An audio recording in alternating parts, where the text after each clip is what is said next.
Albert Bandura का सामाजिक अधिगम सिद्धांत तो हमने जान लिया। यानी वो सिद्धांत क्या था, यानी बच्चे शिक्षक यानी जो है उसको छात्रों के सामने अच्छा व्यवहार करना चाहिए, क्योंकि बच्चे जो हैं वो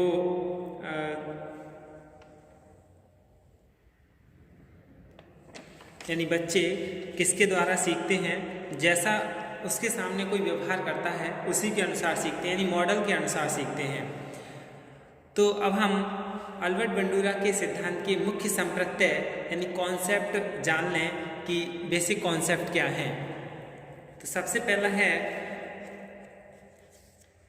अन्योन्य निर्धार्यता का संप्रत्यय। अन्योन्य निर्धार्यता का संप्रत्यय यानी कॉन्सेप्ट ऑफ रेसिप्रोकल डिटर्मिनिज्म।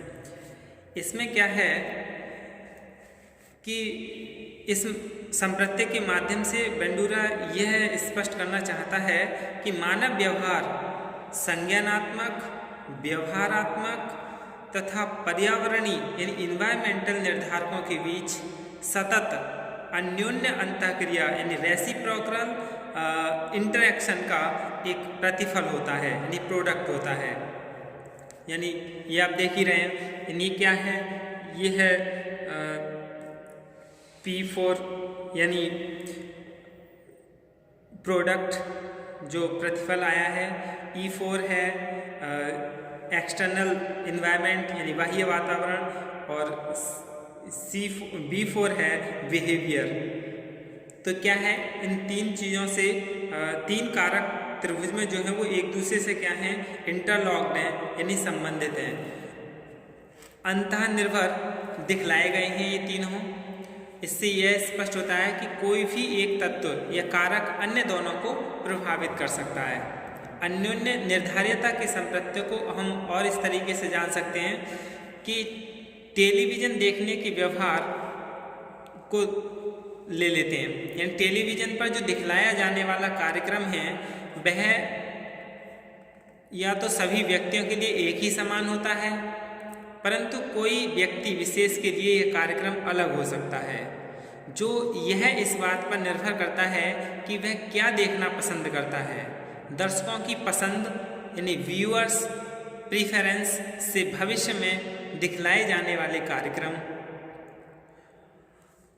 प्रभावित होते हैं, क्योंकि इनके पसंद के अनुरूप ही कार्यक्रम तैयार करने की आवश्यकता महसूस की जाती है।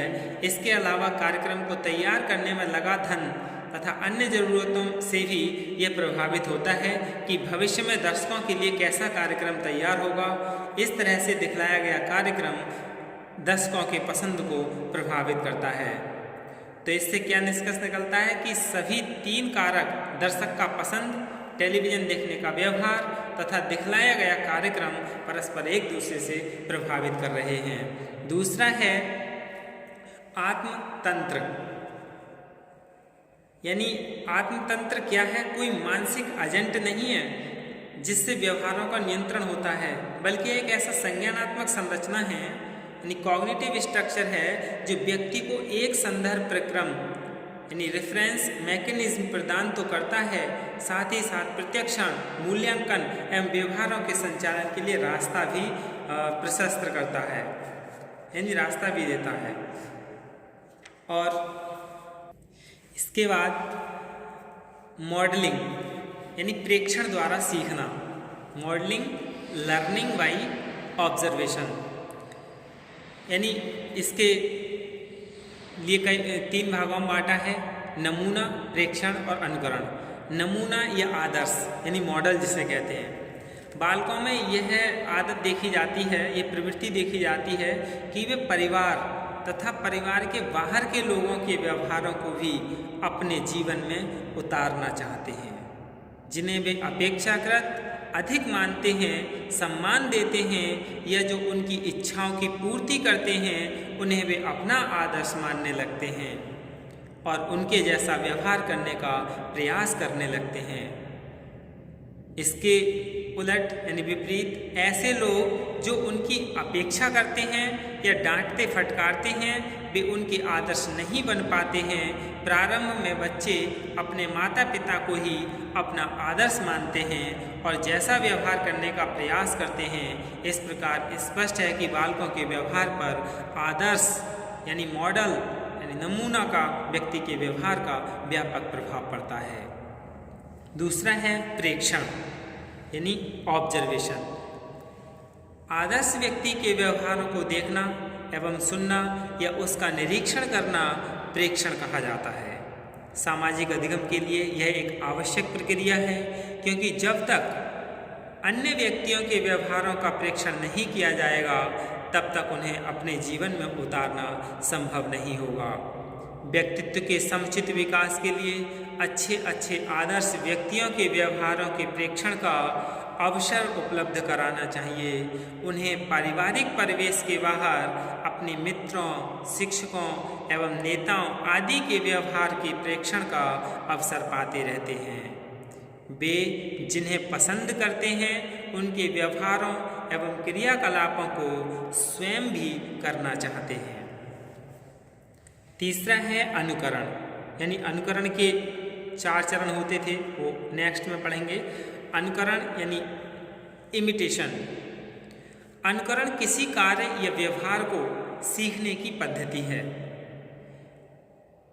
यानी अनुकरण क्या है? किसी कार्य या व्यवहार को सीखने की पद्धति है, यानी किसी कार्य या व्यवहार को देखकर उसे उसी रूप में करने से है। बालकों में यह प्रवृत्ति अधिक पाई जाती है। प्रारंभ में बच्चे अपने माता पिता के व्यवहारों का अनुकरण करते हैं। वे उन्हें जैसा करते देखते हैं, खुद भी वैसा ही कार्य करने का प्रयास करते हैं। उनके माता पिता ही प्रारंभ में उनके लिए आदर्श की भूमिका होते हैं। इन आदर्शों को 2 वर्गों में विभाजित किया है, यानी इन मॉडलों को।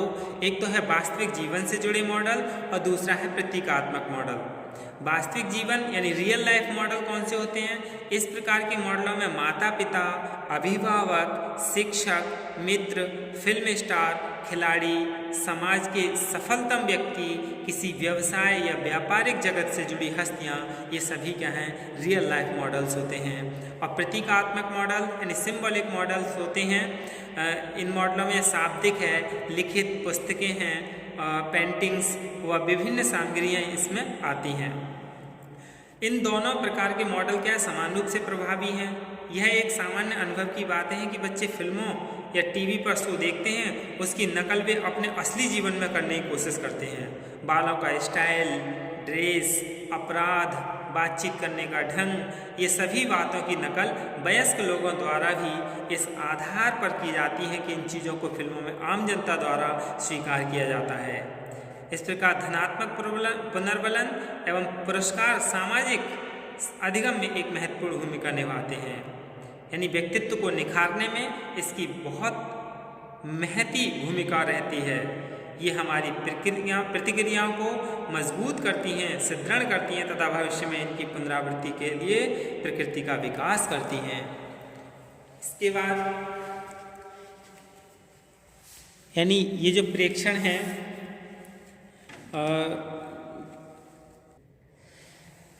चौथा संप्रत्यय है कॉन्सेप्ट प्रेक्षणात्मक अधिगम की अनुक्रियाएं, जिसे हम अनुकूलन के चरण भी कहते हैं। इसे बहुत अच्छे से समझ लें। यानी पूछ लिया जाता है अनुकरण के कितने चरण होते हैं? 4 चरण होते हैं। वो कौन कौन से 4 चरण हैं? अवधान यानी अटेंशनल प्रोसेसेस, फिर धारणात्मक प्रक्रियाएं यानी रिटेंशन प्रोसेसेस, पुनरुत्पादक प्रक्रियाएं यानी प्रोडक्शन प्रोसेसेस और प्रेरणात्मक प्रक्रियाएं यानी अभिप्रेरण यानी पुनर्वलन मोटिवेशनल। यानी मॉडलिंग को प्रभावित करने वाले कारकों की सिर्फ पहचान नहीं की है, बल्कि क्या है, बंडूरा ने प्रेक्षणात्मक सीखना के स्वरूप का विश्लेषण भी किया है और पाया है कि इस तरह का सीखना 4 अंतर संबंधित क्रियाओं द्वारा नियंत्रित होती है। यानी सीखना इन 4 द्वारा ही नियंत्रित होती है। जैसे अवधान यानी ध्यान देना, अटेंशन। मॉडलिंग का सबसे पहला महत्वपूर्ण प्रक्रिया यही है। प्रयोज्य क्या है, मॉडल पर ठीक से ध्यान देता है। यानी किसी व्यक्ति जैसा बनना चाहता है तो उस पर क्या करता है, ध्यान देता है। मॉडल का मात्र प्रत्यक्षण कर लेने से ही इस बात की गारंटी नहीं हो जाती कि मॉडलिंग होगी ही, बल्कि सच्चाई तो यह है कि जब तक व्यक्ति मॉडल के संगत यानी रिलीवेंट तथा उपयुक्त संकेत पर सही ध्यान नहीं देगा, उपयुक्त उद्दीपक घटनाओं का ठीक ढंग से चयन नहीं करेगा, तब तक मॉडलिंग की प्रक्रिया आरंभ नहीं होगी। व्यक्ति द्वारा मॉडल पर ध्यान दिया जाना कई बातों पर निर्भर करता है, जिसमें मॉडल का उम्र है, यौन, प्रतिष्ठा आदि प्रधान है। यदि मॉडल का उम्र या मेल फीमेल जो यौन है व्यक्ति के उम्र एवं सिमिलर है तथा मॉडल की प्रतिष्ठा व्यक्ति की नज़र में अधिक है, तो व्यक्ति सामान्य मॉडल पर अधिक ध्यान देता पाया जाता है। फिर है धारण यानी दिमाग में बिठा लेना। पहले ध्यान से देखेगा और देखने के बाद फिर दिमाग में बिठाएगा। दिमाग में कैसे बिठाता है, यानी ये दूसरी महत्वपूर्ण प्रक्रिया है। मॉडल के सार्थक व्यवहार को धारण कर रखने के लिए जरूरी क्या है, कूट संकेतिक यानी एनकोड और संकेत रूप में चित्रित यानी रिप्रेजेंट। और तो बेंडूरा का इस पर विचार है कि मॉडल पर ध्यान से देखता है व्यक्ति और उसके महत्वपूर्ण पहलुओं की एक एक पुनः प्राप्तिकरण प्रतिमा मन में बना लेता है, यानी जो प्रतिमा है उसे मन में बिठा लेता है, तो मॉडल से संबंधित व्यवहार को बाद में याद करने में मदद करता है। इसके बाद ध्यान करने के बाद, धारण करने के बाद फिर बालक पुनः उत्पादन यानी स्वयं करके देखना यानी रिप्रोडक्शन। बालक पहले अवधान या ध्यान देता है, फिर दिमाग में बिठाता है, फिर स्वयं करके देखता है। जैसे मान लें कि कोई व्यक्ति कार चलाना सीख रहा है, कार चलाने में जो मौलिक क्रियाएं हैं उसे तो व्यक्ति दूसरों को कार चलते देखकर सीख सकता है।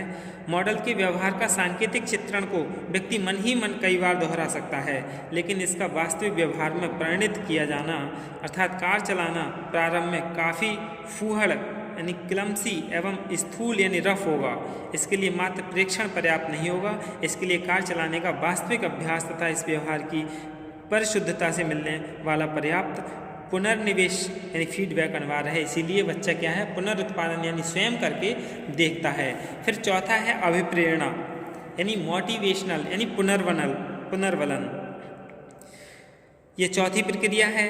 चाहे व्यक्ति मॉडल के व्यवहार को कितना ही ध्यानपूर्वक क्यों न देख ले, उसे धारण करके रखे, उसमें व्यवहार को करने की क्षमता चाहे कितनी भी अधिक क्यों न हो, वह उस व्यवहार को तब तक ठीक ढंग से नहीं कर पाता जब तक कि वह उसे करने के लिए प्रेरित ना हो, यानी अंदर से मोटिवेट ना हो, उसे करने के लिए पर्याप्त प्रोत्साहन या पुनर्बलन नहीं दिया गया हो।